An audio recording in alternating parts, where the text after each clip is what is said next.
এমন একটা ভান করছো যেন আজ প্রথমবার মিলিত হচ্ছি তোমার সাথে। অত্যন্ত বিরক্তির সাথে মেহমাদ শাহ বলে ওঠে যামিনীকে। 16 বছরের যামিনীর বদ্ধ চোখ জোড়া থেকে অলক্ষে দুফুটা অশ্রু গড়িয়ে পড়ে। বয়সটা তখন প্রায় 15 ছুঁই ছুঁই ছিল যখন তার বাবু মশাইয়ের সাথে তার বিয়ে হয়। সদ্য কৈশোরের বাতাস লাগা যামিনীকে নিজের জন্মলগ্ন থেকে পরিচিত হিন্দুত্ব সংস্কৃতিকে ভুলে আপন করে নিতে হয়েছিল এই নব পৃথিবীকে। মুসলিম হলেও যে বাবা মায়ের কর্মদোষে বড় হতে হয়েছিল হিন্দু পরিবারে।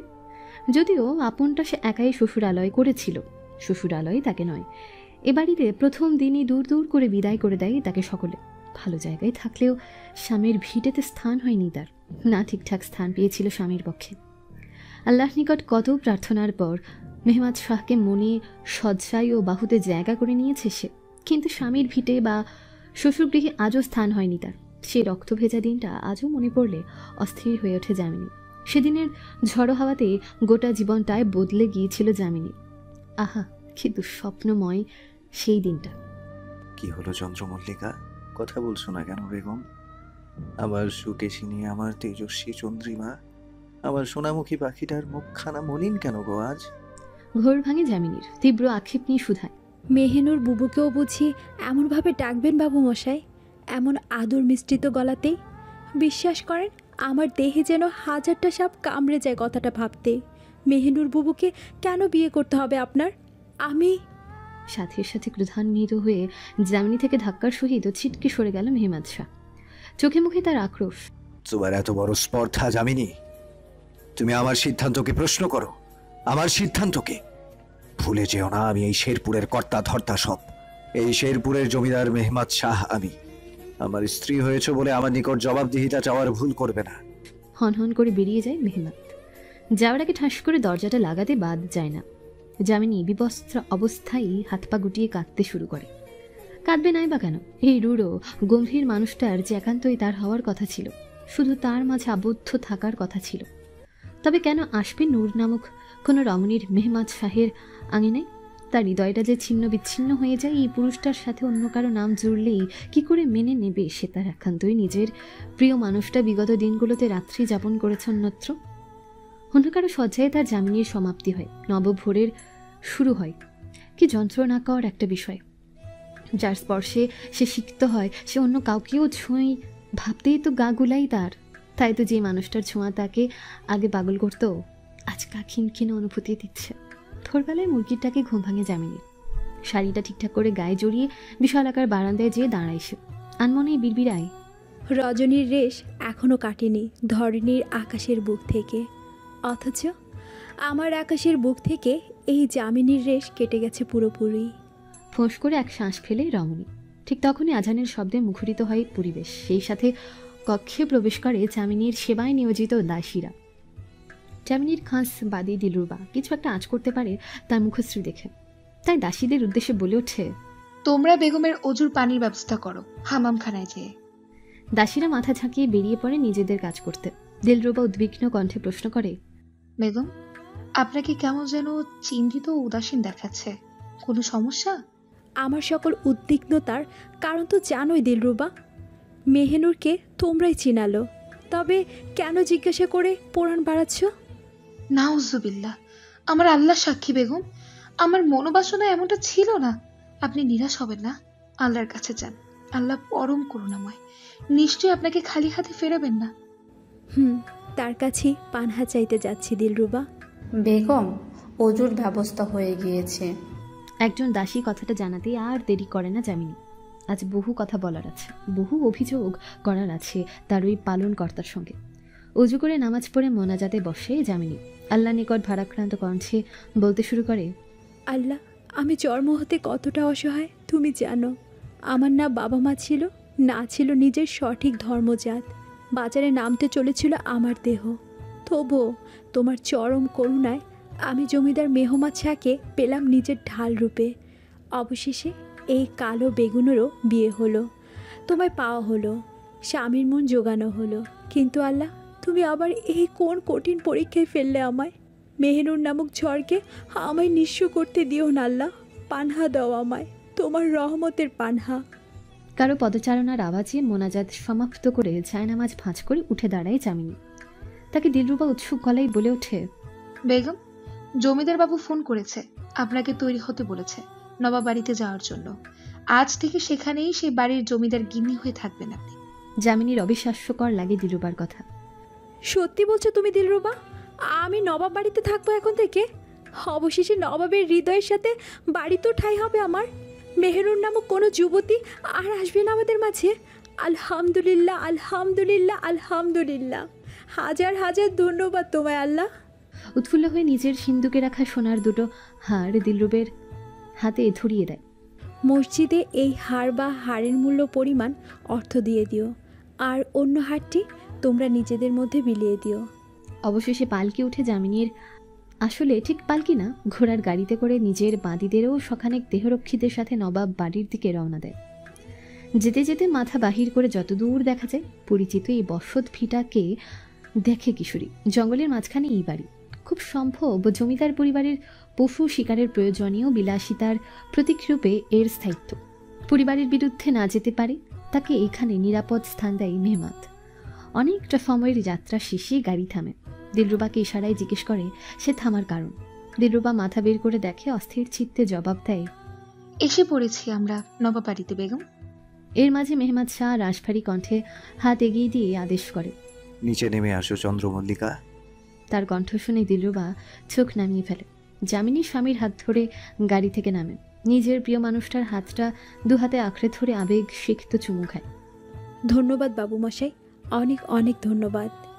মেহমাদ শাহের চেহারা তখনও শক্ত, তবে কালো বস্ত্রে আবৃত এই নারীটাকে কোনো কালেই সে উপেক্ষা করতে পারে না, বিশেষ করে এই রমণীর সুরমা রাঙা নয়ন যুগলকে। তাই কোনো রকমে উচ্চারণ করে যামিনীকে নিয়ে বিশাল আকার দালান বাড়িটার দিকে হাঁটতে শুরু করে। দরজার সম্মুখে অপেক্ষারত আপাদ মস্তক ঢাকা সাদা হিজাবে আবৃত একজন মধ্যবয়স্ক নারী। মেহমাদ শাহ তার সম্মুখে দাঁড়িয়ে বলে ওঠে, আম্মাজান, এই আমার চন্দ্রমল্লিকা। এই চন্দ্রমল্লিকার সমস্ত দায়িত্ব আপনার হাতে দিয়ে দিলাম। এই নবাব বাড়ির সকল রীতিনীতি শেখানো ও যোগ্য জমিদার গিন্নি রূপে গড়ে তোলার দায়িত্ব আপনার। মোর্শেদা খাতুন মৃদু হাসলেন পুত্রের কথায়। গালে খাঁচকাটা হাসি, বৃদ্ধ বয়সেও কেমন যেন স্নিগ্ধ। যথাজ্ঞা নবাবজাদা। চন্দ্রমল্লিকা, তুমি আসো আমার সাথে। যামিনী ভীতিগ্রস্ত দৃষ্টিতে তাকালো মেহমাদ শাহের দিকে। সেও ইশারায় সায় দেয়।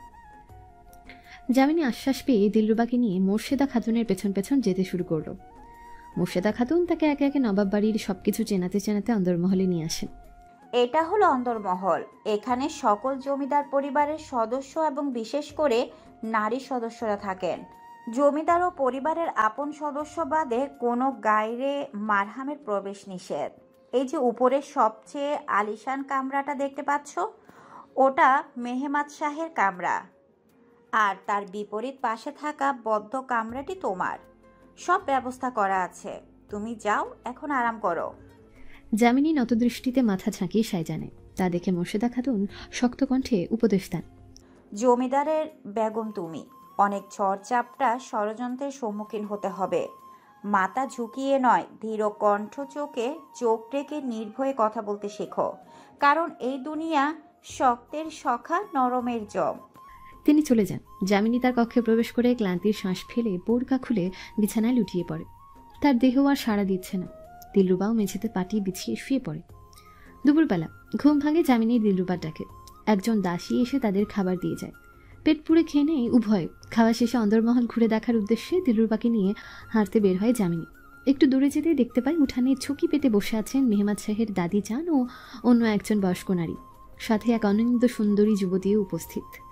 যামিনী শুনতে পায় দাদিজান বলছেন, ওই চালচুলোহীন আধারিয়া বাচ্চা মেয়েকে বিয়ে করে আমার নাতির জীবনটাও অন্ধকার হয়ে যেত। এতটুকু মেয়ে জমিদারের গিন্নির দায়িত্ব কিভাবে সামলাবে, এই ভয়ে আমার দেহ ডুবছে। এখন অবশ্য চিন্তা নেই, তুই এসে পড়েছিস না মেহেনুর, এখন সব ঠিক হবে। তা আবার হবে না? নামটাই তো মেহেনুর, মানে চাঁদের আলো। তুমিই আমার ছেলের জীবনে আলোয় আলোকিত করে দিবে। আল্লাহ তুমি সুখী করুক মামনি, শত রাজপুত্র রাজকন্যার মা করুক। বলে পাশে বসে থাকা বয়স্ক নারীটা মেহেনুর নামক যুবতীর ললাটে চুমু খায়। যামিনীর পায়ের তলা থেকে যেন জমি খসে যায়। তবে কি মেহেনুর নামক ঝড়টা এখনো বিদায় হয়নি তারও বাবু মশাইয়ের জীবন থেকে, বরং আরও ধেয়ে আসছে। এখন বাবু মশাইয়ের আশ্রয় হারিয়ে কোথায় যাবে যামিনী? সদ্য 15 বছরের যামিনী নিজেকে রক্ষার্থে 3 কবুল বলে আপন করে নিতে হলো তার প্রিয় দ্বিগুণ বয়সী মেহমাদ শাহকে। তবে মেহমানের রাগান্বিত মুখশ্রী তাকে ভাবাচ্ছে, তাহলে সে কি অর্থহীন এক সম্পর্কে জড়িয়ে পড়ল? জমিদার মেহমাদ শাহ রহমতপুর গ্রাম পরিদর্শন করতে এসে খেয়াল করে গ্রামের মাঝে বিদ্যমান ভিড়। কাছে গেলে দেখে এক হিন্দু দম্পতি 14-15 বর্ষী কিশোরীকে পতিত তালয়ের সর্দারনি মোহিনী দেবীর নিকট বিক্রির চেষ্টা করছে। মেহমাদ আটকাতে গেলে তাকে নিজের মান ও অহং রক্ষার্থে বিয়ে করতে হয় সেই কিশোরীকে। না মোহিনী দেবী, আপনি এই মেয়েটাকে ক্রয় করতে পারেন না। এ আমার আদেশ ও নীতির বিরোধী। আপনাকে আমি বহুবার বলেছি, আপনি এবং আপনার সহকর্মীরাই হবে লতাবাড়ির শেষ বাসিন্দা ও প্রজন্ম। মেহমাদ শাহ হুঙ্কার দিয়ে ওঠে, আরে যেখানে বাগানি ফল বিকাতে রাজি সেখানে আমি না করার কে? ওনারাই তো বিকাতে চাচ্ছে নিজের ভাগ্নিকে, তারা আর দায়িত্ব নিতে চান না যামিনীর। পরে তো মেয়েটা ভাতে শুকিয়ে মরবে, আমি সেখানে না করি কিভাবে? লতা বাড়িতে আর কিছু না হোক এক মুঠ ভাত তো পাবেই। কিছুটা ঠাট্টার সুর মোহিনী দেবীর। মেহমাদ ঘাড় ঘুরিয়ে যামিনীর মামা নীলকণ্ঠ দাসের দিকে দৃষ্টি স্থির করে। তিনি মাথা নত করে দাঁড়িয়ে। আপনি আপনার ভাগ্নিকে নিয়ে বাসায় ফিরে যান। লতা বাড়িতে কোনো নতুন মেয়ে নেওয়া নিষেধ। ভুল বললে মার্জনা করবেন বাবু সাহেব, কিন্তু এই মাইয়ার দায়িত্ব আমি আর নিতে পারতাছি না। আমি আর পিছনে এক কানা করিয়ে দিতে পারবো না, এ আমার জন্য বড়ই চাপের। এজন্য বাবু আপনি দয়া করে বাধা দিবেন না। মেহমাদ এক মুহূর্ত ভাবল, আচ্ছা সমস্যা নেই, নিতে হবে না আপনার। এই কন্যার খরচাদির দায়িত্ব আমার। মাস শেষ হওয়ার আগে অর্থ নবাব বাড়ি থেকে আপনার দুয়ারে পৌঁছে যাবে। মেয়েটাকে নিয়ে তবে বাড়ি যান এখন। নীলকণ্ঠ আর বলার মতন কিছুই পান না, কিন্তু তার স্ত্রী শতরূপা আটকে ওঠেন।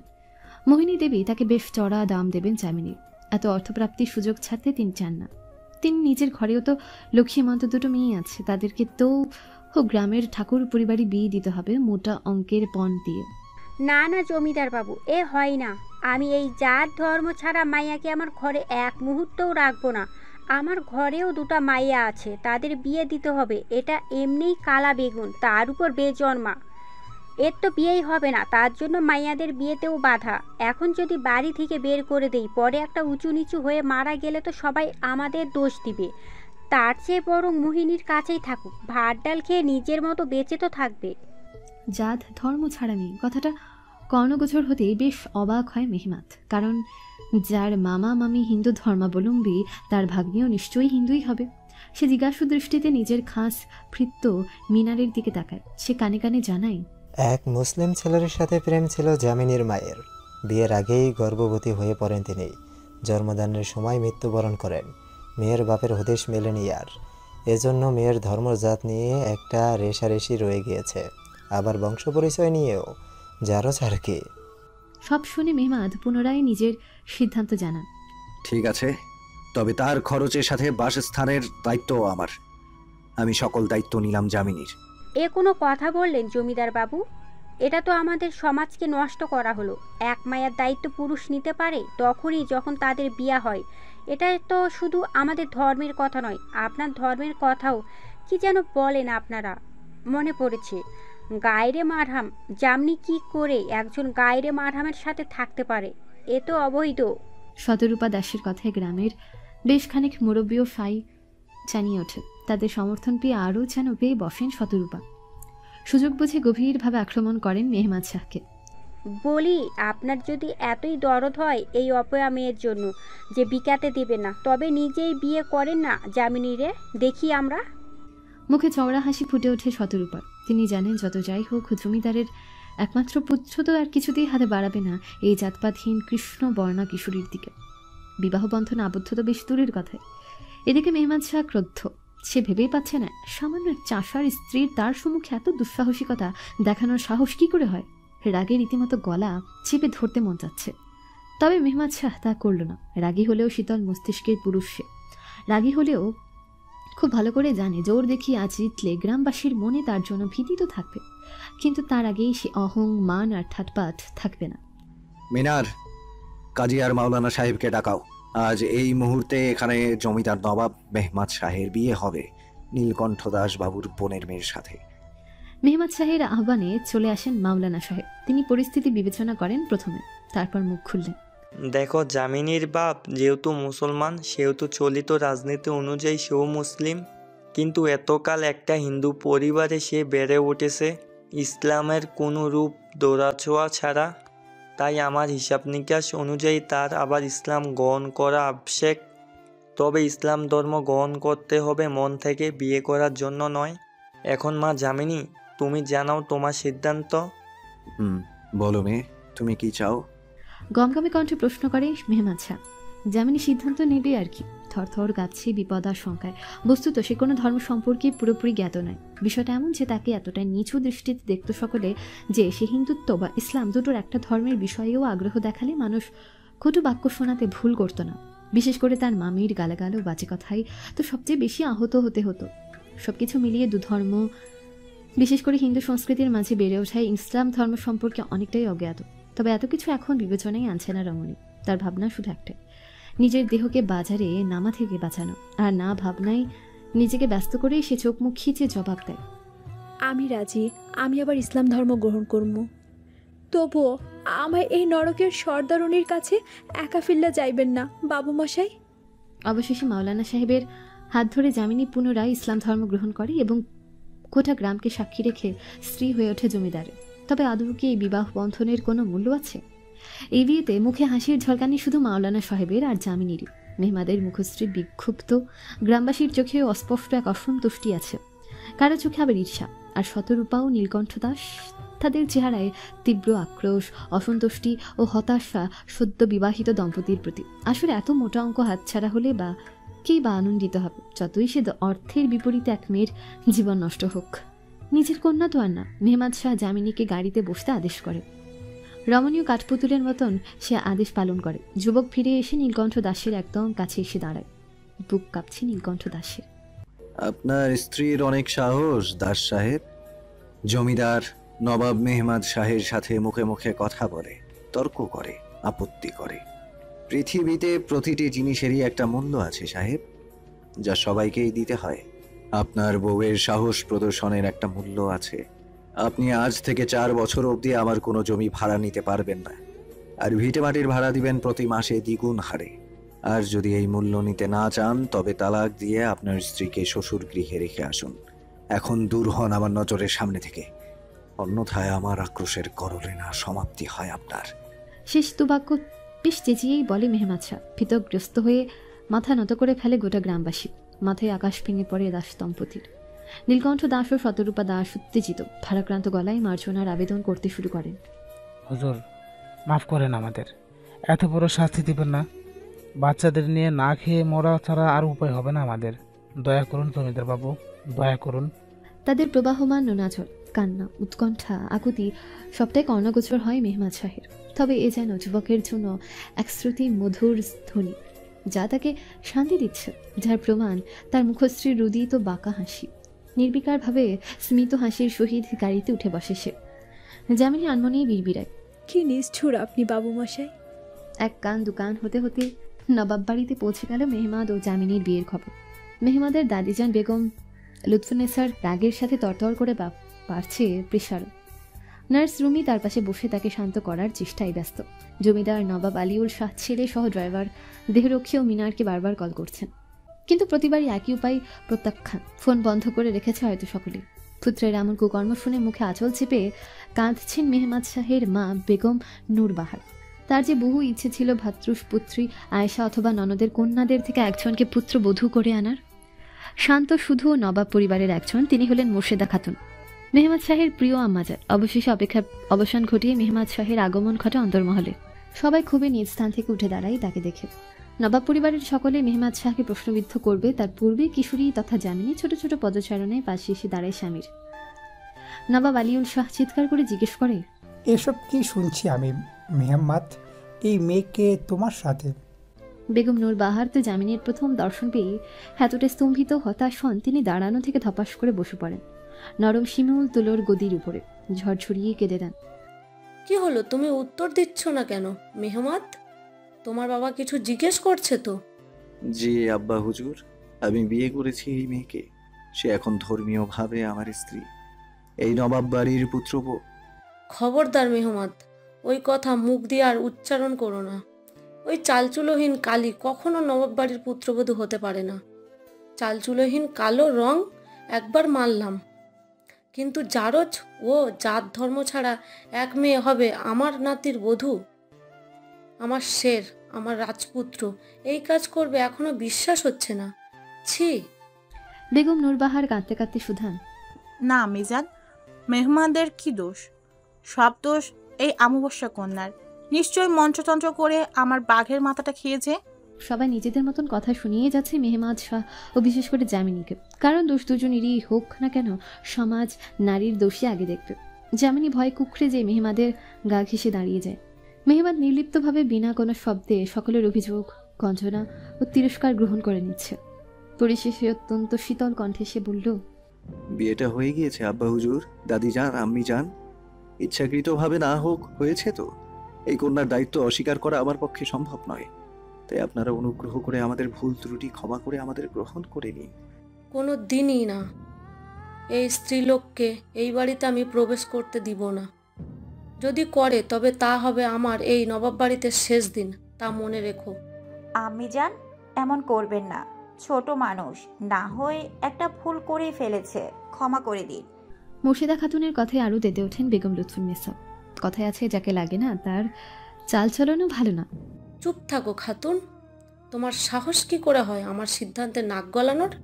এই অন্দরমহলে শুধু বেগম লুৎফুন্নেসার রাজত্ব চলে, তা কি ভুলে বসেছ? দাদি যান, আমি আমার স্ত্রীকে নিয়ে বের হয়ে যাচ্ছি। এই বাড়িতে তাকে আপনার অনুমতি ছাড়া আনবো না। আপনি দয়া করে আমার কাজের ক্ষোভ আম্মাজানের উপর দিয়ে তুলবেন না। মিনতি করে কথাগুলো উচ্চারণ করে যামিনীর হাত ধরে সেখান থেকে প্রস্থান করে মেহমাদ শাহ। সদর দরজায় দাঁড়িয়ে কল করে মিনারকে। ঘোড়ার গাড়ি বের করো মিনার, বনের শিকার দালানে যাব। তার কল কাটার একটু বাদেই চোখের সম্মুখে উপস্থিত হয় ঘোড়ার গাড়ি। যামিনীকে হতভম্বের মতন দাঁড়িয়ে থাকতে দেখে মেহমাদ শাহ ভ্রু নাচিয়ে জিজ্ঞাসু চাহনি নিক্ষেপ করে। যামিনী তাড়াতাড়ি মাথা ডানে বামে নেড়ে গাড়িতে চড়ে বসে। চড়ে বসে যুবক নিচেও ঘোড়াগাড়ি সমেত গভীর নীরবতার মধ্যে চলতে শুরু করে নিজের গন্তব্যের দিকে। আগরবাতি, হাসনাহেনা ও আতরের সুগন্ধে মুখরিত আলিশান কক্ষে লাল বেনারসি পরে বসে আছে যামিনী। এই দালানে আসতেই তাকে দাসীদের দায়িত্ব দিয়ে চলে যায় মেহমাদ শাহ। দাসীরা তাদের বিয়ের কথা হয়তো আগে থেকে জানত, তাই নিজ উদ্যোগেই তাকে হাম্মামখানায় নিয়ে যে দুধ চন্দন দিয়ে গোসল করিয়ে দামি বস্ত্রে অলঙ্কারে সজ্জায় সাজিয়ে তুলে তাকে বিছানায় বসিয়ে দেয়। যাওয়ার আগে এক পা দিয়ে দিলরুবা কানে কানে ফিসফিসিয়ে বলে, বেগম, আজ প্রথম রাত্রি আপনাদের। শুনেছি আপনাদের পরিবারকে না জানিয়ে বিয়ে নির্ঘাত, তবে প্রেমের বিয়ে, তাই প্রথম প্রদর্শনী মন আটক করে নিয়েন জমিদার বাবুর। না হলে খুব দ্রুতই আশ্রয়হীন হয়ে পড়বেন নবাব পরিবারের কার্যকলাপে। যামিনীর গলা শুকিয়ে যায় ভয়। সে খুব করে বলতে চায় এই প্রেমের বিয়ে না, জোর জবরদস্তির বিয়ে। হয়তো মূল্যহীন এক বিয়েও, না আছে রূপ, না আছে বংশ পরিচয় বা ভালো ইতিহাস, তবে নবাবের মন সেখানে কি করে জোগাবে সে? তার ভাবনার মধ্যে নবাব দরজায় খুলে প্রবেশ করে কক্ষে। হাতে থাকা ছোট্ট সিন্দুকটা টেবিলে রাখতে রাখতে প্রশ্ন করে, নাম কি তোমার কিশোরী? মাত্র এতটুকু কথাতেই আশঙ্কা ও ভীতিতে লোম দাঁড়িয়ে যায় রমণীর। কাপা কাপা কণ্ঠে উত্তর দেয়, যামিনী। মেহমাদ শাহ এগিয়ে আসে বিছানার দিকে। যামিনী বিছানার মোলায়েম চাদর শক্ত করে আঁকড়ে ধরে ত্রাসে। তার শ্বাস প্রশ্বাস বেড়ে যায় অনতিবিলম্বে। যুবক তার দিকে ঝুঁকে চিবুক ধরে মুখ উঠিয়ে বলে ওঠে, তোমাকে আমি চন্দ্রমল্লিকা বলে ডাকবো, চন্দ্রমল্লিকা। এতটা নিকটবর্তী বাবুমশাই যে তার প্রতিটা নিঃশ্বাস ছিটকে পড়ছে যামিনীর মুখশ্রীতে। শিরদাঁড়া বেয়ে শীতল স্রোত চলে যায় তার। অস্ফুটভাবে উচ্চারণ করে, চন্দ্রমল্লিকা। হ্যাঁ, কোনো আপত্তি আছে তোমার চন্দ্রমল্লিকা? ছোট ছোট চোখ করে তাকায় মেহমাদ যামিনীর দিকে। কিশোরী নিজের মামা মামির হাল মনে করতে মাটিতে লুটিয়ে পড়ার দফা ভীতিতে। না না বাবু মশাই, আমার কোনো আপত্তি থাকবো ক্যা? আমার কোনো সমস্যা নাই, আপনি যেই নামই ডাকেন। ওই সিন্ধুকে হীরের ও স্বর্ণের দুটো হার আছে, মোহরানা স্বরূপ, সামলে রেখো। নিরুত্তাপ যামিনী। মেহমাদ শাহ ভীষণ ক্রোধান্বিত হয়ে পড়ে, উপেক্ষিত হয়ে রমণীর শীর্ণ বাহু শক্তভাবে ধরে পালঙ্ক থেকে টেনে হিঁচড়ে নিচে নামায়। ডান হাত পেছনে মুচড়ে নিজের বুক বরাবর মিশিয়ে দাঁড় করায় যুবক। হিসিয়ে বলে, আর কোনোদিন এক মুহূর্তের জন্য আমাকে উপেক্ষা করার সাহস করবে না, কোনোদিনও না। আমি জমিদার নবাব মেহমাদ শাহ। এই ধরনীর বুকে দাঁড়িয়ে আমাকে অবজ্ঞা কিংবা প্রশ্নবিদ্ধ করতে পারে না কেউ। মেহমাদ শাহকে উপেক্ষা করার অর্থ নিজের সর্বনাশ নয়, ধ্বংস ডেকে আনা। ধ্বংস, বুঝেছ? যামিনী উত্তর দেবে কি? সে ঘটনার আকস্মিকতায় বিস্ময়াভিভূত। উচ্ছ্বাসে তার গা ঠান্ডা পড়ে গেছে। তার হৃৎপিণ্ড থেকে নির্গত ধুকপুক শব্দ যা প্রকাশ করে দিচ্ছে মেহমাদ শাহের জন্য এই ধুকপুকানি যেন মহৌষধি হলো। সমুদ্রের প্রকাণ্ড ঢেবে যেমন হারিয়ে যায় সেখানে বিদ্যমান সব, তেমনভাবেই হৃদয়ের সব ক্রোধ মিলিয়ে যায় বায়ুতে। নিজের রোশানালের বিনাশ সূচনা ও সীমাকে আজও নিয়ন্ত্রণ আনতে পারল না যুবক। নিজেকে শান্ত করে ছোট্ট এক শ্বাস ফেলে সে পুনরায় মুখ খোলে। ভালো থাকতে চাইলে আমার আর নবাব বাড়ির রীতিনীতিতে নিজেকে সিদ্ধ করে ফেলো। ছোট থেকে ছোট ভুলও আমার নিকট পাপ, যার কোনো ক্ষমা নেই। সামান্য ভুলেও নিমিষেই শাস্তি পেয়ে যাবে, ভয়ানক শাস্তি হয়তো। আমার ক্রোধের অন্ত আছে, তবে সীমা নেই। কথাগুলো এই ছোট্ট মস্তিষ্কে ঠিকভাবে এঁটে নাও। কিছুক্ষণের বিরতি। খাদিম, খাদিম, মরেছ না জবাবে তালা লাগিয়ে বসেছ সকলে? যামিনী কেঁপে ওঠে মেহমাদ শাহের গলা ফাটানো চিৎকারে। ভয় গুটিয়ে মিশে যায় পালঙ্কের সাথে। পরক্ষণেই প্রহরী দরজা খুললে কক্ষে উপস্থিত হয় ভৃত্যবর্গ। মাথা নিচু করে একজন মার্জনার আবেদন করে ওঠে। বিলম্বের জন্য দুঃখিত জমিদার বাবু, আমরা রাত্রির ভোজন পরিবেশনের ব্যবস্থা করেছিলাম উত্তর পাশের আঙিনায়। ইশারায় সাই দিয়ে আর চোখে যামিনীর দিকে এক পলক তাকায় যুবক। নবাব বাড়ির অন্দরমহলের মহাপরিচারিকাকে খবর দাও, আগামীকালই যেন এসে পড়ে। বেগমকে নবাব বাড়ির রীতিনীতিতে সিদ্ধ হতে হবে। আর মিনারকে ডেকে। বাক্যটা শেষ করার পূর্বে হুড়মুড়িয়ে ঘরে ঢোকে মেহমাদের খাস ভৃত্য মিনার। মাথা নত করে নির্লিপ্ত ভঙ্গিমায় জানায়, শাহ, নবাব বাড়ি থেকে খবর পাঠানো হয়েছে আপনাকে এই মুহূর্তে বাড়ির পথে রওনা হওয়ার জন্য। একটু বুঝে উত্তর দেয়। আচ্ছা, তবে গাড়ি বের করো মিনার, আমি আসছি। মিনার নতদৃষ্টিতে সালাম জানিয়ে তাকে সম্পাদিত কার্য সম্পন্ন করতে প্রস্থান করে। ভৃত্যবর্গ তখনও সেখানে দাঁড়িয়ে। আমাকে একা ছাড়া হোক। তারা সালাম জানিয়ে চলিত নিয়ম অনুযায়ী কক্ষ থেকে বের হয়। যামিনী তা দেখে ভাবে, এরা এইভাবে পিছনে দু কদম হেঁটে বের হচ্ছে কেন? আগামীকাল মহাপরিচারিকা সাথে নবাব বাড়ির শিক্ষিকাও আসবেন। তাদের থেকে সঠিকভাবে শিক্ষা গ্রহণ করো। আমি পরবর্তীবার এখানে আসলে পরিবর্তন চাই তোমার আচার ব্যবহারে, নতুবা পরিণাম তোমার চিন্তা ভাবনার বাহিরে হবে। যামিনী ভীতচিত্তে তাড়াতাড়ি মাথা বাঁকিয়ে শয় জানে, যা দেখে বাঁকা হাসি দিয়ে বের হয়ে যায় মেহমাদ শাহ। রমণী স্বস্তির শ্বাস ফেলে তার বিদায় গ্রহণে বীরবিরায়, ওই রুহুভাষী মানুষটার ক্রন্দলেই না পুড়ে ভস্ম হয়ে যায় আমি। বিছানায় গা এলিয়ে বসে চন্দ্র আর মেঘের লুকোচুরি দেখছিল যামিনী। এই কক্ষের এক বিশেষত্ব হলো গোটা এক দেওয়াল জুড়ে জানলা, আর সেই জানলার থেকে খুব কাজ ঘেঁষেই পালঙ্ক। আহা, কি মনোরম এক দৃশ্য! চাঁদনি বিলাস করছে যেন কিশোরী। রাত গভীর হয়েছে, শোনা যাচ্ছে শিয়াল সহ অন্যান্য জীবজন্তুর ডাক শ্রবণগত হচ্ছে। এমন কালে দরজায় করাঘাত করে কেউ। যামিনী বিছানা থেকে উঠে বসে, বুঝতে পারছে না কি করবে। এদিকে বাহিরে অপেক্ষারত দিলরুবা অনেকটা সময় সাড়া না পেয়ে মুখ দিয়ে অনুমতি চায়। বেগম, আমি দিলরুবা, আসতে পারি? জি, আসেন। প্রহরী দরজা খুলে দেয়। কক্ষের অভ্যন্তরে হাসি মুখে প্রবেশ করে দাসী। বেগম, আমি আপনার সেবায় নিয়োজিত দাসী দিলরুবা। আপনি ভোজন কি এখানেই করবেন, নাকি আঙিনায় বা ভোজনশালায় খানা পরিবেশন করব? যদি সমস্যা না থেকে থাকে তাহলে এখানেই দিন। অবশ্যই বেগম, আমরা আপনার সেবায় নিয়োগপ্রাপ্ত দাসী। আপনি শুধু আদেশ করবেন। তবে আমাকে বা অন্যান্য দাস দাসীদের আপনি বলে সম্বোধন না করে তুমি করে ডাকবেন দয়া করে। জমিদার বাবু বা অন্য কেউ শুনলেই রাগ করবেন আপনার ওপর। যামিনীর অস্বস্তি কাটল, স্মিত হাসি ফুটে ওঠে। এই যুবতীকে বেশ ভালো, আন্তরিক ও আপন লেগেছে তার।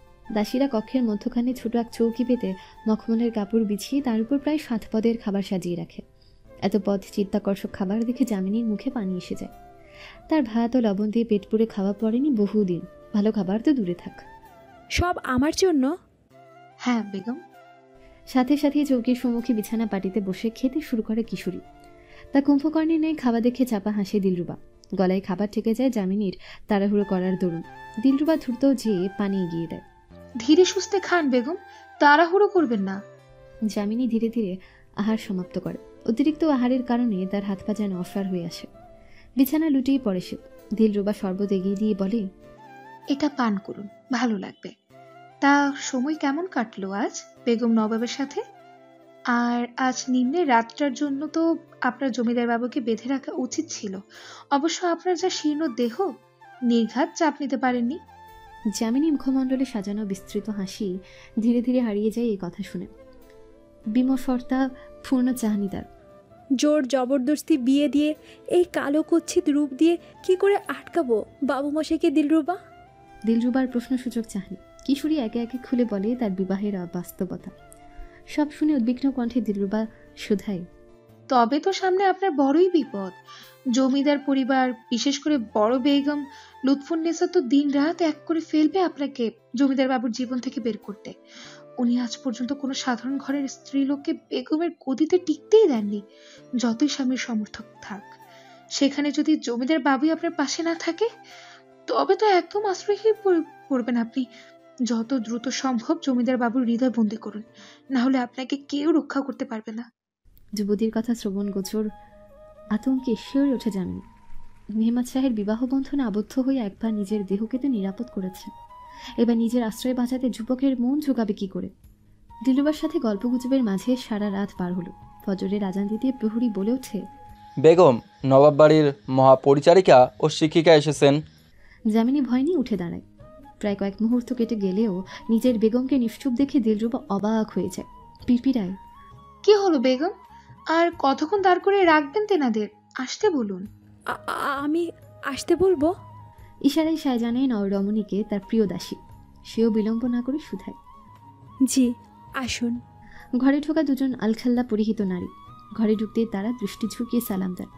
আসসালামু আলাইকুম বেগম, আপনার ও সাহেবের বিয়ের কথা শুনছিলাম, অভিনন্দন আপনাকে।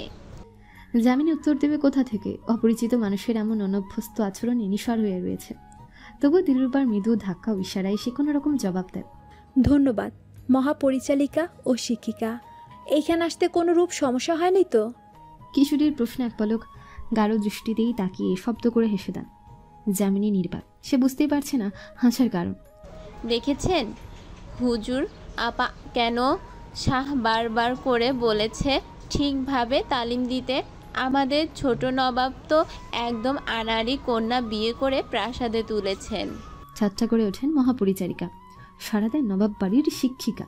শোনেন বেগম, নবাব পরিবার ও প্রাসাদের কিছু নিয়মকানুন রীতিনীতি আছে। জমিদার নবাব মেহমাদ শাহের যোগ্য বেগম হয়ে উঠতে হলে এসব কিছুর তালিম নেওয়া এবং নিজেকে পটু করা আবশ্যক। সবার প্রথমে আপনাকে জানতে হবে পরিবারের আচার আচরণ, চাল চলনের রীতিনীতি।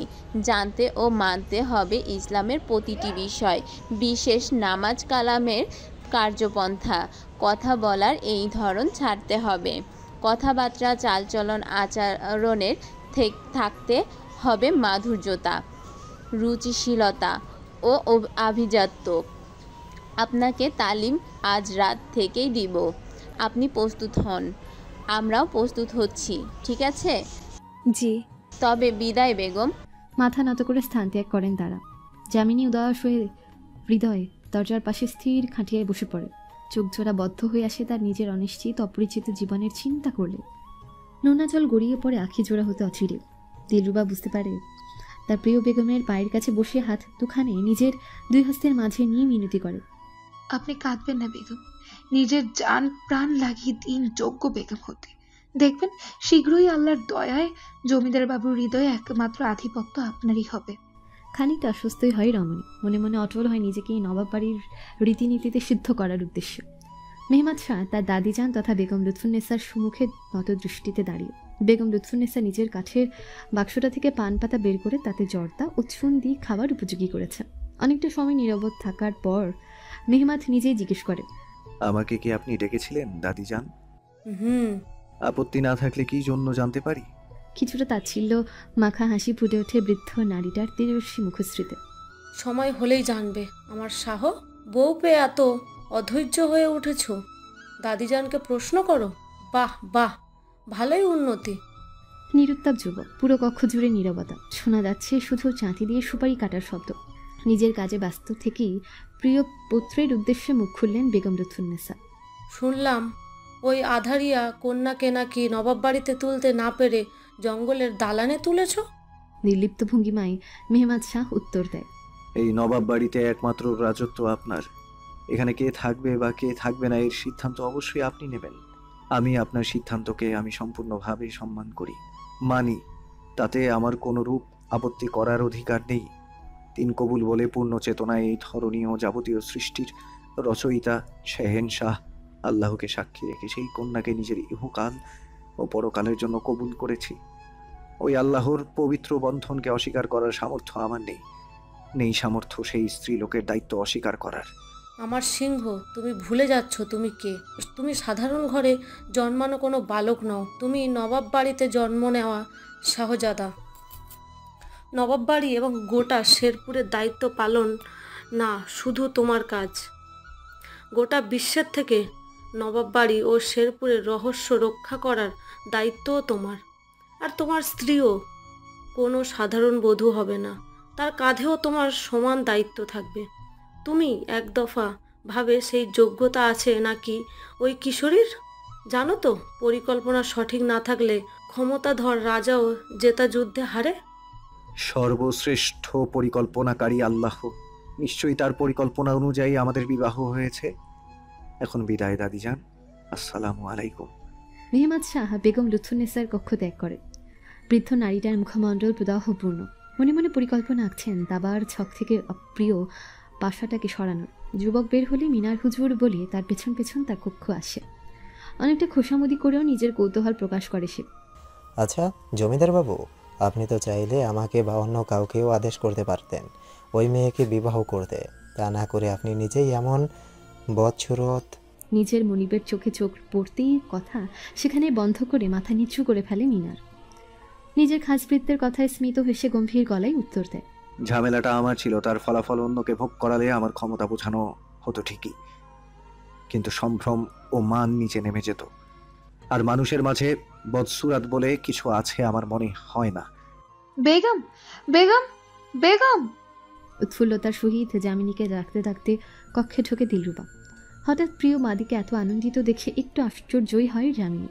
সে সঙ্গে তার মুখশ্রীতেও উদিত হয় মুচকি হাসি। কি হয়েছে গো দিলরুবা, মনে এত রং কেন লাগলো আজ? প্রিয় বেগম, আমার নয়, আপনার দিন রাত রঙিন হতে চলেছে। আপনার আধার গগনের চাঁদ আসতে চলেছে গো, চাঁদ। আরে খবর পাঠিয়েছে জমিদার বাবু, আসছেন তিনি আজ। তার পাক পায়ের ছোঁয়ার ধন্য হবে এই শিকার দালান, ধন্য হবে আপনার কামরা। বুক ধক করে ওঠে যামিনীর। তার শিরায় শিরায় এক অন্যরকম উত্তেজনা, অন্যরকম উল্লাসও বিদ্যমান বটে। কেন যেন খুশি খুশি লাগছে, কি একটা আনন্দ। তবে কি সে বিয়ের দিনের এতকাল পর পুনরায় স্বামীকে দেখবে ভেবে মনে রং লেগেছে তার। ঠিক প্রথম দিনের মতন হামামখানায় নিয়ে রমণীকে চন্দন, দুধ, গোলাপ জল দিয়ে স্নান করানো হয়। গোটা গায়ে মাখানো হয় সুগন্ধি, পরানো হয় ফিনফিনে পাতলা মসৃণ মোলায়েম কাপড়ের শাড়ি। তীক্ষ্ণ কালো এক জোড়া চোখ সাজানো হয় সুরমায়, হস্ত মেহেদিতে, চরণ আলতায়। অতপর সাদা মুক্তদানার গহনাই হয় তার সজ্জার বস্তু। মেহমাদ শাহ দালানে পা রাখতে সারা দালানে গুঞ্জন পড়ে যায় তার আগমনে। যামিনীর গোটা দেহ কেঁপে ওঠে, অজানা এক শিহরণ যাচ্ছে দেহে। সে লাগোয়া বিশালাকার বারান্দায় বেড়া ঘেঁষে দাঁড়িয়ে বড় বড় শ্বাস ফেলতে শুরু করে। একটু বাদে প্রহরীর কণ্ঠ কর্ণগোচর হয়, জমিদার নবাব মেহমাদ শাহ কামরায় আসছেন। রমণীর মনে হচ্ছে এবারই মরণ উত্তেজনা উল্লাসে জ্ঞানই হারিয়ে ফেলবে সে। বেড়ায় ভর দিয়ে কোনো রকমে দাঁড়িয়ে থাকে সে। মেহমাদ শাহ ভেতরে ঢুকে গোটা কক্ষে চোখ বুলাতেই ভ্রু কুচকে যায়। যামিনী যেখানে কোথাও নেই, কিছু একটা আভাস পেয়ে বারান্দার দিকে অগ্রসর হয়। যুবক রমণীকে দেখতে পায় অবশেষে। যামিনী তার দিকে ঘুরে বেড়ায়, গা এলিয়ে দাঁড়িয়ে, চোখ চোরা বন্ধ। তার মৃদু কম্পিত দেহের দিকে খেয়াল করতেই বিদ্যুৎ লাগে যেন মেহমাদের। ধীর পায়ে অগ্রসর হয় সে যামিনীর দিকে। কিশোরী বুঝতে পেরে বিদ্যুৎ গতিতে চোখ জোড়া খুলে ফেলে, মাথা ঝুঁকিয়ে সালাম জানায়, আসসালামু আলাইকুম বাবু মশাই। মেহমাদ কিছু না বলেই তার একদম কাজ শেষে দাঁড়িয়ে চিবুক ধরে নত মুখখানা উঁচু করে। নিজের মুখশ্রী তার দিকে এগিয়ে নিতেই চেনা শঙ্কায় চোখ বন্ধ করে ফেলে যামিনী। যুবক একগাল হেসে ঋণঋণে গলায় বলে, এতটুকু সাহস নিয়ে মেহমাদ শাহের মনোমোহিনী হতে চাও? মেহমাদ শাহের ভালোবাসা বিষাক্ত সর্পের নেই, তার যন্ত্রণা ছোবল সহ্য করার ক্ষমতা তোমার নেই। আর এসব সুরমা লালি এগুলো দিয়ে মেহমাদের বাহুতে জায়গা পাওয়া যায় না কন্যা। মেহমাদের হৃদয়কে আগে আপন করো, নিজের ইচ্ছেতে আমার নিকটে এসো। মনে ভয় নিয়ে শুধু মনোরঞ্জন করতে এসো না কন্যা, এমন নারীর অভাব হবে না আমার জন্য। মেহমাদ শাহ চলে যায় কেন জানে না যামিনী, তবে তার খুব করে কান্না পায়। ঝরঝরিয়ে কেঁদে দেয় সে। সেই সাথে হাতকে বেড়ার উপর আঘাত করে হৃদয়ের শোক ও যন্ত্রণায়। হাতে থাকা কাচের চুড়িগুলো তো চৌচির হয়, সেই সাথে কাছের আঘাতে ক্ষতবিক্ষত হয়ে যায় হস্ত। সব চুড়ি ভেঙে শান্ত হয়ে আকাশের দিকে মুখ এগিয়ে দাঁড়ায় সে। এত ক্ষোভ তবে কিসের? তাহলে কি সে চাচ্ছিল মেহমাদ আসুক, তাকে ছুঁয়ে দিক? এই বিষয়টা যে একদম জানা নেই রমণীর এমনটা না। তারও হৃদয়ে আছে বহু স্বপ্ন, প্রত্যাশা, কামনা নিজের স্বামীকে জুড়ে, যার পূর্ণতা আকাঙ্ক্ষা তার লোমে লোমে পরিপূর্ণ।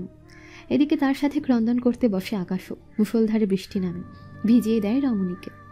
জমিদারকে বের হতে দেখে জামিনীর কক্ষে ঢোকে দিলরুবা। বারান্দায় দাঁড়িয়ে থেকে জামিনীকে এভাবে ভিজতে দেখে অবাক হয় সে। আতঙ্কিত হয় যখন তার প্রিয় বেগমের হাত থেকে গড়িয়ে পড়া রক্ত দেখে।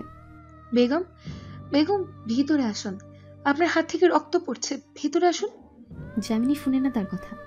দিলরুবা নিজেই হাত ধরে নিতে আসলেই সে শুধায়, যাও তুমি দিলরুবা, আমাকে একা ছেড়ে দাও, আমার যন্ত্রণার দহন তুমি বুঝবে না। অনেক চেষ্টার পরও দিলরুবা সহ অন্যান্য দাসীরা জামিনীকে ভেতরে নিতে পারে।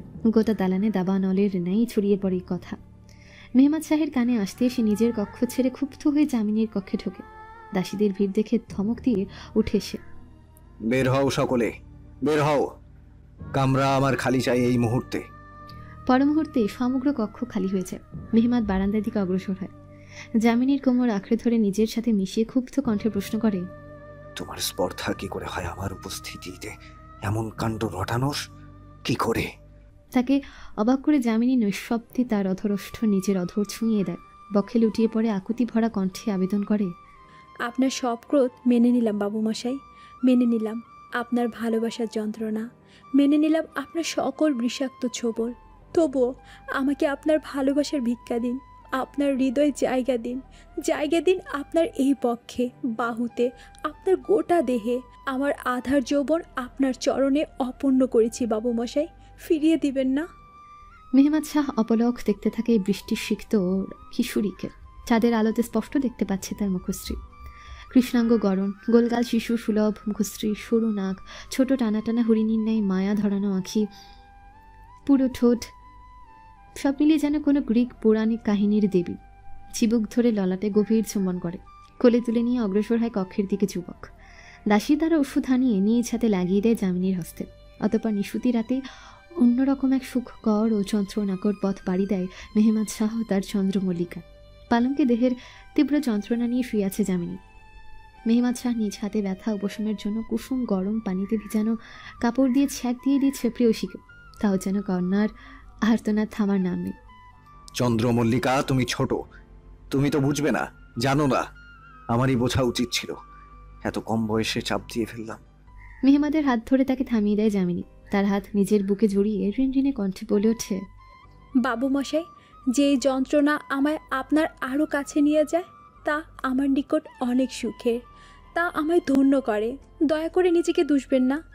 তাছাড়া আপনি জানেন, গ্রামের সখা সমবয়সী রত্নার আরও আগে বিয়ে হয়েছিল, একটা ছেলেও আছে এখন।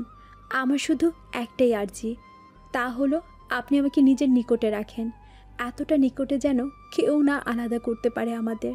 কারণ আপনি ছাড়া আমি সূর্যহীন ধরনীর ন্যায় অন্ধকারে ডুবন্ত এক ধ্বংসস্তূপ। মেহমাদ ভালোবাসা শিখত এক স্পর্শ দেয় তার চন্দ্রমল্লিকার চিবুকে। জামিনী তৃপ্তির হাসি দেয়। না বাবুমশাই, আমাকে ছেড়ে যাবেন না আপনি, একটু অনুগ্রহ দেখান আপনার চন্দ্রমল্লিকার উপর। জামিনীর অভিমানী কণ্ঠশ্রবণগত হতেই মেহমাদ শাহ কাগজপত্র থেকে চোখ উঠিয়ে তার ক্রন্দনরত মুখশ্রীর উপর দৃষ্টি স্থির করে। তার চন্দ্রমল্লিকা শিশুদের নেই ঠোঁট ফুলিয়ে কাঁদছে। এমন শিশুসুলভ আচরণে স্মিত হাসে যুবক। কিশোরীর নরম শীর্ণ হস্তখানা ধরে হেঁচকা টান দিয়ে নিজের পাশে নরম গদিতে বসে।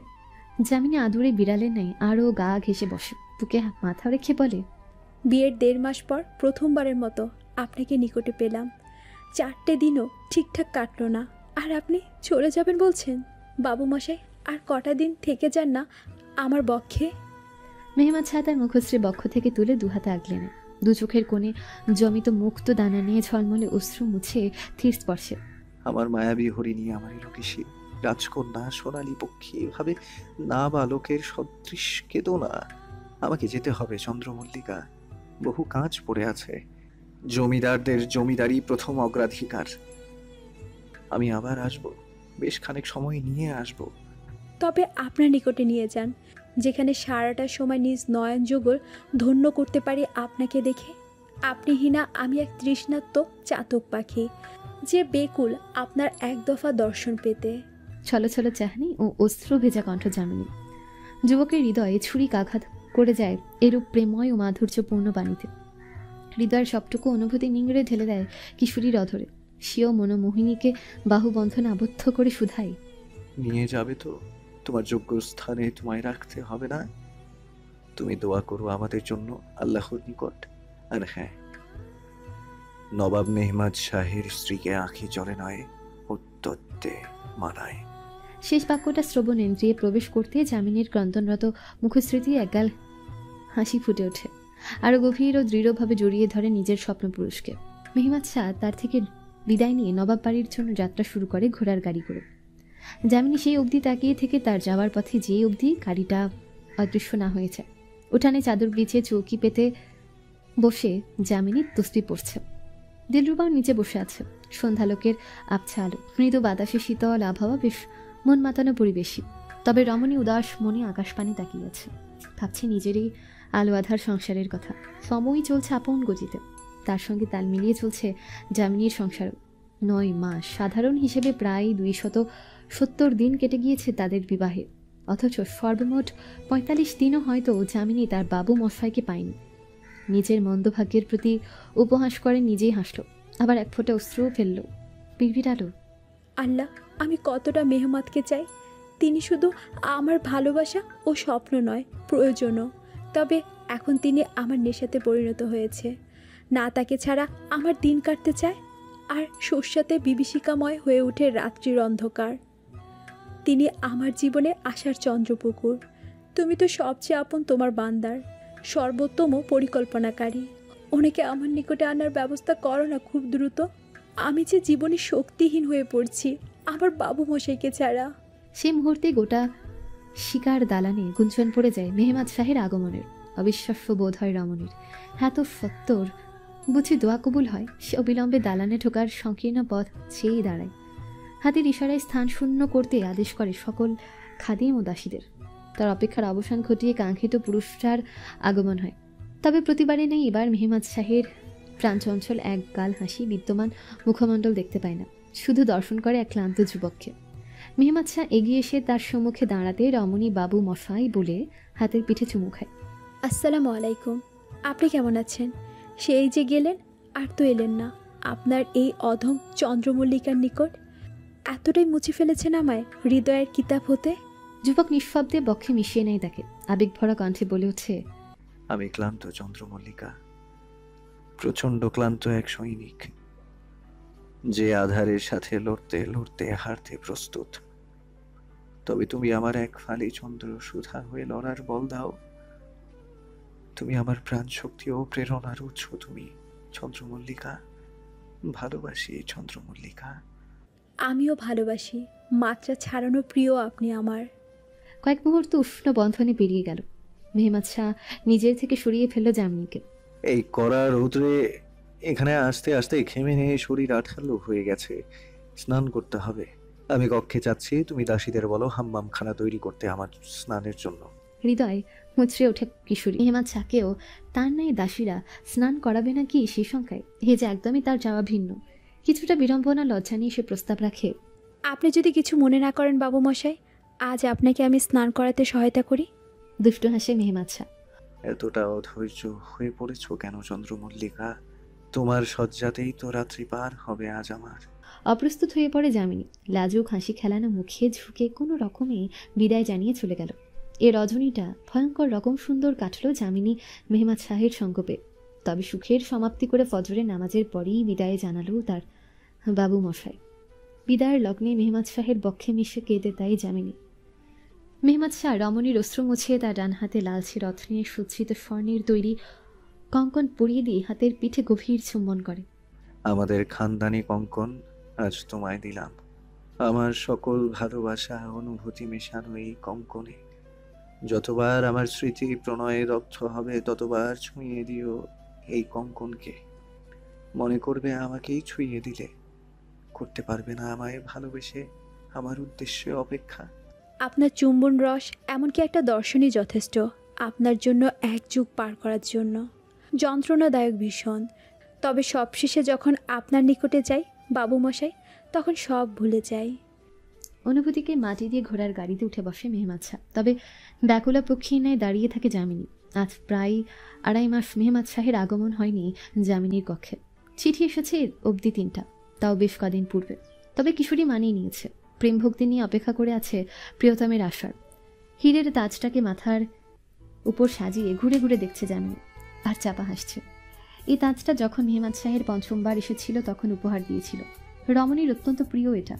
তার আয়নায় নিজেকে পর্যবেক্ষণ করার মাঝে দিলরুবা প্রবেশ করে। তাকে কেমন যেন উদ্বিগ্ন ও দ্বিধান্বিত দেখাচ্ছিল। কি হয়েছে দিলরুবা, কিছু বলতে চাও তুমি আমাকে? বেগম, ক্ষমা করবেন, কিভাবে বলবো জানা নেই, তবে আপনাকে জানানো আবশ্যক। দালালি এবং সবার মাঝে গুঞ্জন চলছে জমিদার বাবুর নাকি তার ফুপির দ্বিতীয় কন্যা মেহনুরের সাথে বিয়ে ঠিক হয়েছে। যামিনী স্তম্ভিত, দুঃখিত ভীষণ। মুহূর্তেই অসাড় হয়ে পড়ে, তার হাত থেকে পড়ে যায় প্রিয় তাজটা। দিলরুবা, তোমার স্পর্ধা কিভাবে হয় এমন উপহাস করার? আমি জানি আমার বাবু মশাইয়ের স্ত্রী তো আমি, সে অন্য কাউকে কেন বিয়ে করবে? ভুল ত্রুটি মার্জনা করবেন, বিশ্বাস করুন আমি মিথ্যে বলছি না, যা শোনা যাচ্ছে তাই বলছি শুধু। রমণী ধপাস করে মেঝেতে বসে পড়ে। তার মন্দভাগ্য এতটা সুখ দেওয়ার পরে কেন ছিনিয়ে নিচ্ছে উপরওয়ালা? তীব্র বেদনায় চিৎকার করে কেঁদে ওঠে। ক্রন্দন ধ্বনিতে কেঁপে ওঠে যেন গোটা দালানি। দিলরুবা চেয়েও থামাতে পারে না। তার হৃদয়ের ক্ষত যে এত সহজে উপশম হবার না। অতীতের কথাগুলো ভাবতে ভাবতে দীর্ঘশ্বাস ফেলে যামিনী। মেহিনুরের অস্তিত্ব সম্পর্কে জানান দেওয়া দিনটা কি যন্ত্রণা দায়ও কিনা কেটেছিল তার। প্রথম সে বিশ্বাস করতে চায়নি, তবে যেদিন নবাবের মহল থেকে আসা বাঁদিদের মুখেও একই কথা শুনতে পায়, সেদিন সম্পূর্ণরূপে চূর্ণ বিচূর্ণ হয়ে গিয়েছিল তার সকল প্রত্যাশা। মেহমাদ শাহের মা বেগম নূর বাহার অবিলম্বেই তার মুখখানা মলিন হয়েছে। ময়মুরব্বীদের থেকে শুনে এসেছি শয়তানের নাম নিলে শয়তান হাজির হয়, আজ তা স্বয়ং দেখলামও। উপস্থিত সকলে ভ্রুকুচকে তার দৃষ্টি অনুসরণ করে যামিনীর দিকে তাকায়। সাথে সাথে ক্ষিপ্ত হয়ে পড়ে বেগম লুৎফুন্নেসা। যামিনী খুব দ্রুত ঝুঁকে বলে ওঠে, আসসালামু আলাইকুম দাদিজান ও আম্মিজান, কি অপরূপ দেখতে আপনারা, আপনাদের দর্শন পেয়ে ধন্য হলাম। যামিনী এগিয়ে তাদের দিকে যেতে নিলে বেগম লুৎফুন্নেসা দাঁড়িয়ে যান।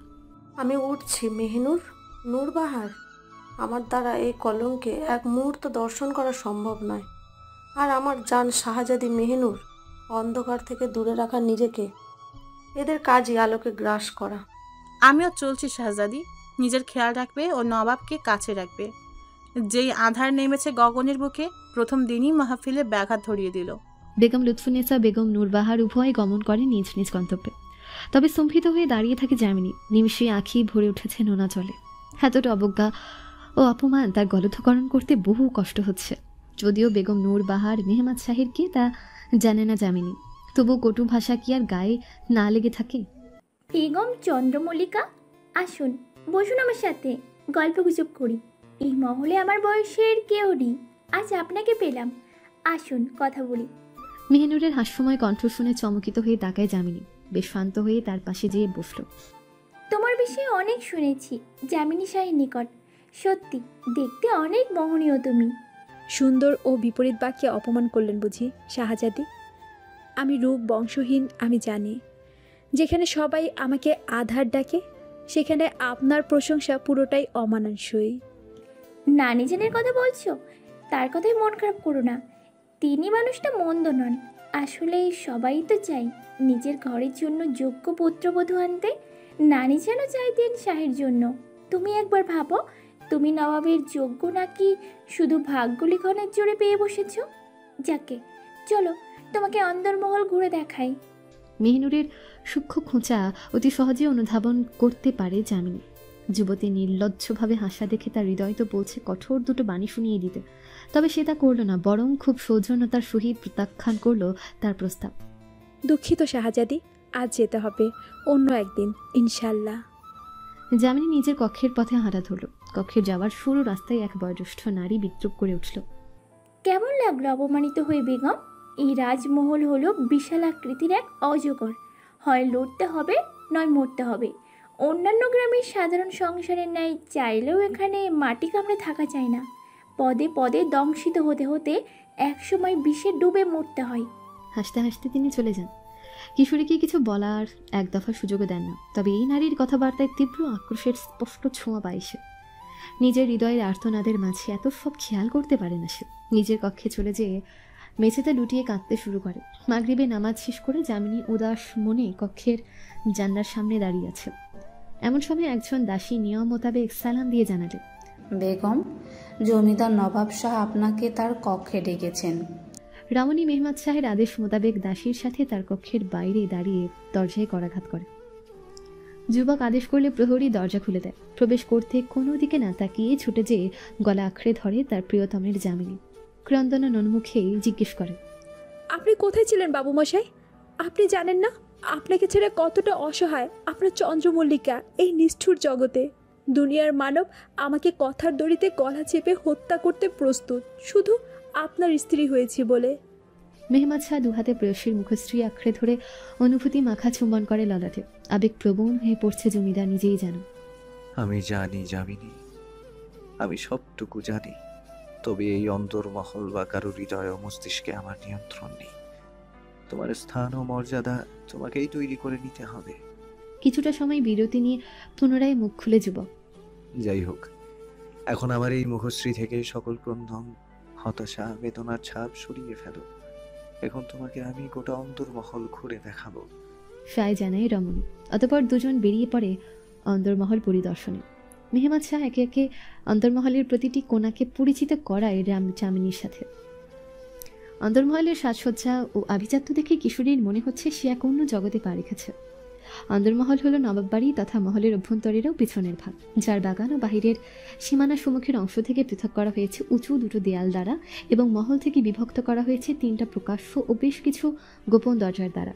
বিরাট আঙিনা, বাগান, বাঁ দিকে 2টো পুকুর ও একপাশে মহল থেকে আলাদা করে গড়ে তোলা হয়েছে 2 কক্ষের একটা রঙালয়।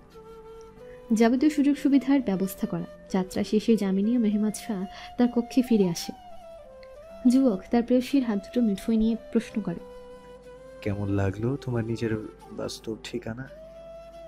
মানে এই নবাব বাড়িকে কেমন লাগলো? আসলে কি আমার বাস্তব ঠিকানা এটা নবাব? তবে কেন আরেকজন নারীকে নিজের জীবনে জড়াচ্ছেন? এই বিষয়টি যে ছুরি হয়ে হৃদয়ে আঘাত করছে আমার। তার আবেগঘন এই বচনে সেদিনের ন্যায় আজও ক্ষিপ্ত হয় মেহমাদ শাহ। দূরে সরে যায়। তোমাকে সেদিন কঠোরভাবে নিষেধ করা সত্ত্বেও তুমি পুনরায় আমার সিদ্ধান্তের কৈফিয়ত চাওয়ার দুঃসাহস করছো। কেমন অশিষ্টতা! চলে যাও, চলে যাও আমার নজরের বাইরে। যামিনী ওড়নায় মুখশ্রী ঠেকে চাপা কাঁদতে কাঁদতে স্থান ত্যাগ করে। নিজের কক্ষে যে চিৎকার করে কাঁদতে শুরু করে। দিলরুবার সান্ত্বনা বাণীও শ্রবণ গোচর হচ্ছে না আজ। এমন সময় দরজা খোলার শব্দ। দ্রুত নয়ন যুগল কপল মুছে মেঝে থেকে উঠে দাঁড়ায় কিশোরী। চোখ উঠাতেই দেখতে পায় মোর্শেদা খাতুনকে। আসসালামু আলাইকুম আম্মাজান। তিনি এগিয়ে এসে মাথায় বাহুতে সান্ত্বনা দেওয়ার ভঙ্গিতে হস্ত রাখেন। চিবুক ধরে মুখ উঠিয়ে সুধান, অশ্রু লুকানোর প্রয়োজন নেই। আমার তো অশ্রু ও বেদনার সাথে আদিকাল থেকে সম্পর্ক। তবে নিজ অভিজ্ঞতা থেকে একটা উপদেশ দিতে পারি। এই কান্না, আত্মচিৎকার সব বিফলে যাবে। সুতরাং নিজেকে আর ক্লান্ত করবে না চন্দ্রমল্লিকা। এই নবাব বাড়ির মানুষের সম্ভ্রম ও সম্পত্তি যত বিশাল, ততই ক্ষুদ্র তাদের শ্রবণ শক্তি। কিছুই তাদের কানে যাবে না। যামিনী ডুকরে কেঁদে ওঠে। ওই হৃদয়কে বুঝে আম্মাজান, হৃদয় যে আপনার পুত্রের প্রেমে ডুবে। কি করে মেনে নেবে তার ভাগ অন্য কাউকে নিতে দেখে? না চাইতেও যে অশ্রু বিসর্জন হয়ে যায়। শোনো চন্দ্রমল্লিকা, আমি ব্যর্থ হয়েছি এই জমিদারি নবাব বাড়ির খেলায়। তুমি ব্যর্থ হইও না, সবটা হারাবে। রুখে দাঁড়ানো শিখো। নিজের অস্তিত্ব শুধু থাকলেই হবে না, সবাইকে বোঝাতে হবে তুমিও আছো। বুদ্ধিমতির জন্য ইশারায় যথেষ্ট। আশা করি তোমার ক্ষেত্র তাই হবে। মনে রেখো, নবাব হতে শুধু রাজ্য জয় করলেই চলে। রাজত্ব ও মর্যাদা একাই আসে, কিন্তু মল্লিকা হতে হলে নবাবের হৃদয়, রাজ্য, রাজত্ব, কূটনীতি ও যোগ্যতা সবই অর্জন করা লাগে। তিনি বাঁকা হাসি দিয়ে মাথায় হাত বুলিয়ে দিয়ে চলে যান। যামিনী নিজের মাঝেই তার কথাগুলো বিশ্লেষণ করতে শুরু করে। ঈশার আজান পড়ে যায় তার বিচার বিশ্লেষণ করতে করতে। অতঃপর মুখশ্রীতে এক দৃঢ় হাসি ফুটে ওঠে। বিবিরাই, না, আমারটা আমারই থাকবে। নামাজ পড়ে উঠতেই দাসী উপস্থিত হয়। অনুমতি পেয়ে অভ্যন্তরে প্রশ্ন করে, বেগম চন্দ্রমল্লিকা, একটু বাদে খাবারের সময়। নবাব উপস্থিত হবেন। আপনাকে ভোজনাশালায় উপস্থিত থাকতে বলেছেন মোর্শেদা খাতুন। ঠিক আছে, তুমি যাও, আমি আসছি। রমণী কিছু একটা ভেবে ভোজনশালায় যাওয়ার পূর্বে মেহমাদ শাহের কক্ষের দিকে নিকটে পৌঁছাতে খেয়াল করে নবাব বেশ খানিক দূরে অবস্থিত একটা কক্ষে প্রবেশ করেছেন। পাশের এক দাসীকে ডেকে জিজ্ঞেস করতেই জানায় কক্ষটা মেহিনুরের। অনতিবিলম্বেই চুপিসারে দরজার সম্মুখে যে আড়ি পাতার উদ্দেশ্যে দাঁড়ায় যামিনী। প্রহরী তার আগমনের খবর উচ্চারণ করতে যাবে তার পূর্বেই সে হৃদয়ের ভীতি ঢেকে তীব্র রাগান্বিত ও চাপা কণ্ঠে বলে ওঠে, একদম চুপ থাকো। তুমি জানো কে আমি? আমি নবাব মেহমাদ শাহের একমাত্র বিবাহিত স্ত্রী বেগম চন্দ্রমল্লিকা। মুখ খুললে তোমার এই ধীরকায়ের থেকে গর্দানটা খুলে পড়তে সময় লাগবে না। তার উদ্দেশ্য সফল হয়ে প্রহরীরা নিশ্চুপ থাকে। সে আবারও দরজায় কান বসে। শুনতে পায় তার বাবু মশাই মেহিনুরের উদ্দেশ্যে বলছে, এই গোপন কথা যেন তোমার আমার মাঝে স্থির থাকে শেহজাদি। এর বিপরীতে কিছু হলে তার মূল্যও তোমায় দিতে হবে। আর যদি আমার কার্য ঠিকঠাক সম্পাদন হয় তবে তুমি যেটা চাও সেটাই প্রাপ্তির খাতায় তুলবো আমি।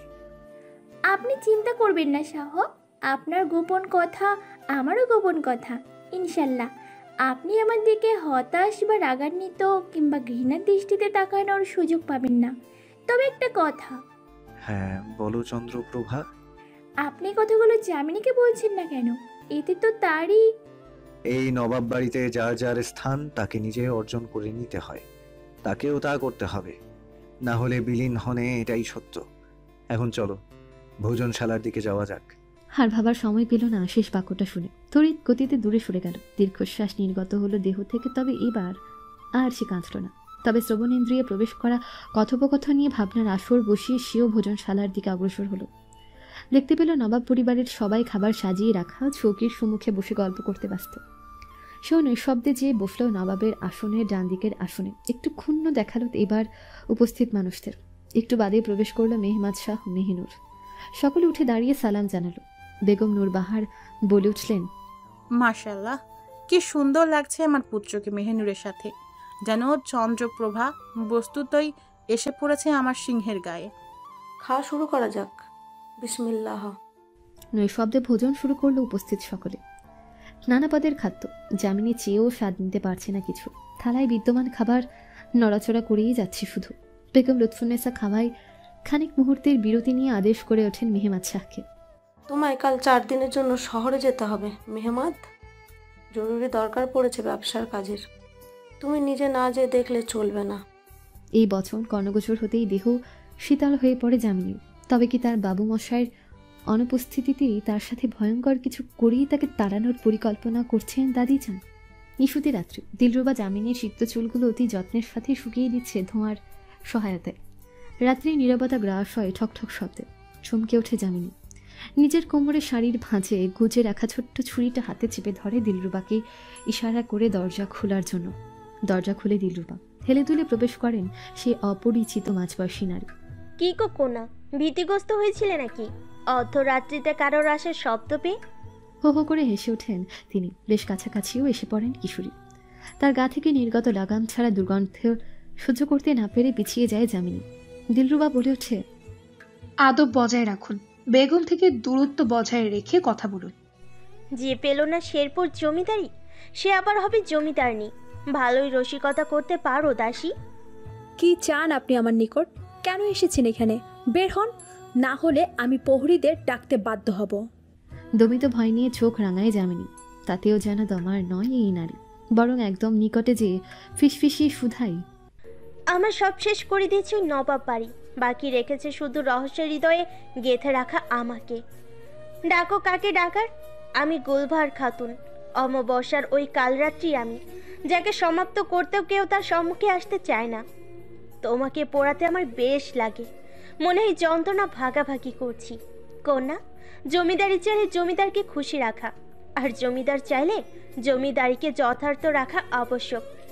আজ পূর্ণিমার এই রজনীতে শাহের কক্ষ যে শূন্য রেখেছ না গিয়ে, অন্য কেউ পূর্ণ করছে কিনা তাও চিন্তা চেতনায় রেখো। গুলবাহার খাতুন তার মতোই একই পথ দিয়ে হেলে দুলে চলে যান। যামিনী তার যাওয়ার পানি তাকিয়ে দিলরুবাকে প্রশ্ন করে, জানো কে এই নারী?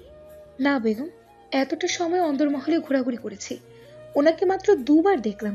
ওনার বিষয়ে দাসীরাও কিছু জানে না। আর খাদিমরা মুখ খুলে না। আমার তো মনে হয় তিনি মানসিক বিকারগ্রস্ত মাতাল। মদের কি বাজে গন্ধই না আসছিল তার দেহ থেকে?